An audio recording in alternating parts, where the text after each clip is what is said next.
ഞാൻ ചെയ്തത് ശരിയല്ലേ? ഇത്രയും കാലം നമ്മുടെ മോളെ സംരക്ഷിച്ച കണിമംഗലത്തിനൊരാപത്ത് വരുമ്പോ അവരെ സഹായിക്കേണ്ടതല്ലേ? നമ്മുടെ മോളെ വളർത്തിയവര്, അവളെ മരുമകളായി ഒരു വലിയ കുടുംബത്തിലേക്ക് സ്വീകരിച്ചവര്, അവരൊക്കെയായിരുന്നു അവളുടെ താങ്ങും തണലും. 2 ദിവസത്തിനുള്ളിൽ എല്ലാ സ്വത്തുവകകളും രാധികമോളുടെയും വരുണിന്റെയും പേരിലാക്കുക. അത് കഴിയുമ്പോൾ വലിയൊരു കടമ ചെയ്ത് തീർത്ത സന്തോഷം എന്റെ മനസ്സിനുണ്ടാവും. അഖിൽ സാറിനും അതെ. നമ്മള് നമ്മുടെ മോളോട് പ്രായശ്ചിത്തം ചെയ്യുക.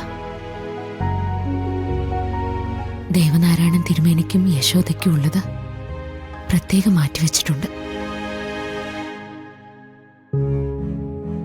അഖിൽ സാറിന്റെ ആത്മാവ് മോക്ക് കാവലുണ്ടാവണം എപ്പോഴും.